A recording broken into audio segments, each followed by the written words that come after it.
হাতাইবো। কেন খালাম্মা আপনি হাতাইবেন? হাতাইলে তো বোঝা যায় কলার সিকলা সোলা নাকি বোঝানো। ফিজিক্যাল রিলেশন একবার হওয়া যা 100 বার হয় তাই। তাইলে খালাম্মা মনে করেন একবার তো রাজের সাথে হইছে, বাকি 99 বার চলে আসেন, আমার বন্ধু এখনো সিঙ্গেল। আজকে আমাকে কেউ আটকাইবেন না, এই মাইয়ার জন্য আমার অডিয়েন্স আমাকে বলে হিজড়া, আমাকে নাকি কলিকাতা হারবাল খেতে হবে একে রোস্ট করার জন্য। কিরে ভাই তোর মতো জলহস্তিরে রোস্ট করার জন্য আমাকে কলিকাতা হারবালকে সাহস বাড়াইতে হবে? এত কিছু করার পর আমি রাজকে কিভাবে মাফ করব? মাফ আজকে টুকি দিয়ে ঢুকিয়ে দেব। দেখেন এই মাইয়ার নোংরা কাজকর্ম আর আজে বাজে কথা শুনে আপনারা যতটা বিরক্ত হয়েছেন এর থেকে বেশি বিরক্ত আপনারা আমার উপরে হওয়া উচিত না, কারণ আমি তো আজকে এই মাইয়াকে শিক্ষা দেবার জন্য শুকনা মরিচ নিয়ে হাজির হয়েছি।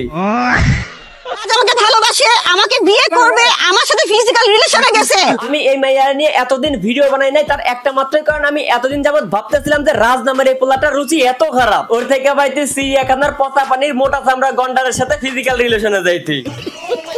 ওরে নিয়ে ভিডিও বানানোর কোনো আগ্রহ আমার ছিল না, যার কারণে এর কোনো প্রকার ভিডিও ক্লিপ আমি আমার সংগ্রহে রাখি না। কিন্তু এখন ভাই আমি এতটাই অধৈর্য হয়ে গেছি যে মনে চাইতেছে ল্যাংটা হয়ে ওরে গালি দেই। তবে একটা বিষয় কিছুতেই আমার মাথায় ধরতেছে না, বাংলাদেশে মদ খাওয়ার এমন ব্যবস্থাপনা চালু হলো কবে থেকে? এই দেখেন আমি কিন্তু মদ খাই লাইসেন্স করে, অবৈধ মদ খাই না। তাইলে আপনার রাজের নুনুটাও আপনার নামে আপনি লাইসেন্স করে নিতেন। যারা মদ খায় তারা টাকা দেয় প্রতি বছর সরকারে। আমি তো ভাই ওইটাই ভাবতেছি, যে দেশে ধর্ষণ আইন নিয়ে কারো কোনো মাথা ব্যথা নাই সেই দেশে মদ খাওয়ার বৈধ লাইসেন্স দিয়ে দেওয়া হচ্ছে। আমি লাইসেন্স করে মদ খাই, কারণ যারা আইন পাশ করে তাদেরই হয়তো আশেপাশের লোকজন ধর্ষণ করে, যার কারণে তাদের উপরে ধর্ষণের কোনো আইন প্রয়োগ হয় না। আবার যারা আমাদের দেশের আইন করে তারা তো ভাই মালদার পার্টি ডেইলি মদ খায়, তাদের তো এখন মদ খাওয়ার বৈধ লাইসেন্স লাগবেই, তাই না? আফসোস লাগতেছে শুধুমাত্র আমার একটা জায়গায়, আমাদের রাজবাড়িতে রেলগেট গিয়ে যদি কোনো রিক্সাওয়ালা আমার শখের বসে এক গ্লাস মাইরা দেয়, পুলিশ তাকে অ্যারেস্ট করে নিয়ে যায়।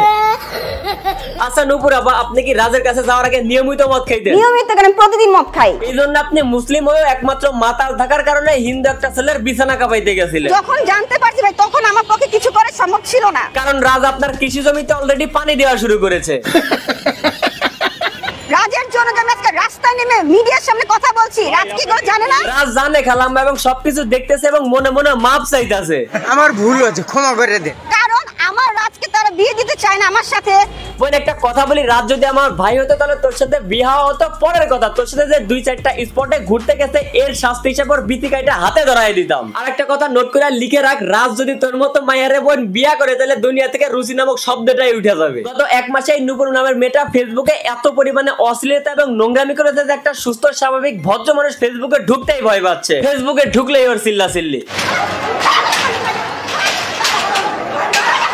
শুধু যে এরকম চিল্লাচিল্লিতে সীমাবদ্ধ রয়েছে এমনটা কিন্তু নাই, এমন এমন মুখ দিয়ে শব্দ উচ্চারণ করতেছে যেই শব্দের কাজগুলো একদম সুস্থ স্বাভাবিক মানুষ একলা করে করতে লজ্জা বোধ করে। সঠিক বলেছেন। এখন যদি শুধুমাত্র আপনারা বলেন যে এই মেয়ের চরিত্রের সমস্যা রয়েছে, তাহলে আমি আপনাকে বলবো ভাই যারা এর ইন্টারভিউ নিচ্ছে তাদেরও সমস্যা রয়েছে, সাথে তো এর কিছুটা দায় নিতে হবে আমাদের দেশের আইন শৃঙ্খলা রক্ষাকারী বাহিনীর। আর ভাই আপনারা দেশের মধ্যে যারা আইন শৃঙ্খলা রক্ষাকারীর দায়িত্ব পালন করে যাচ্ছেন তারা আপনারা হা করে বসে আছেন কে কবে এই মাইয়ার নামে অভিযোগ দিবে, তারপর আপনারা এর বিরুদ্ধে অ্যাকশন নেবেন। কেন ভাই আপনারা কি নোংরামিগুলো দেখতেছেন না, আপনারা নিজে থেকে কোনো অ্যাকশন নিতে পারতেছেন না এর বিরুদ্ধে? আচ্ছা এখানে তো আপনারা আবার কথা আছে, আপনারা দিন ভরে কষ্ট করে ডিউটি করেন, রাত শেষে তো আপনাদের একটা রিল্যাক্সিং এর দরকার আছে, বিনোদনের, সেই বিনোদনটা দিচ্ছে এই মাইয়া। আমার সাথে সেক্স করেছে 2 মাস করেছে। হ্যাঁ 2 মাসে 60 দিন।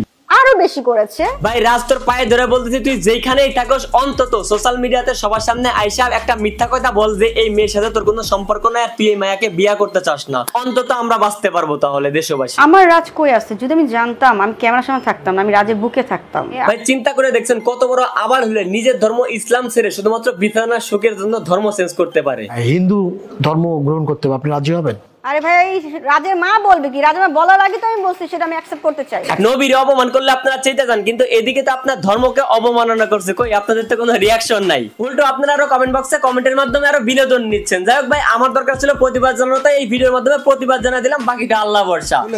তো আজকের ভিডিও এই পর্যন্ত। ভিডিও কেমন লাগলো কমেন্ট করেন, ভালো লাগলে লাইক করেন, পেজ হলো ফলো করেন আর ইউটিউব চ্যানেল সাবস্ক্রাইব করেন।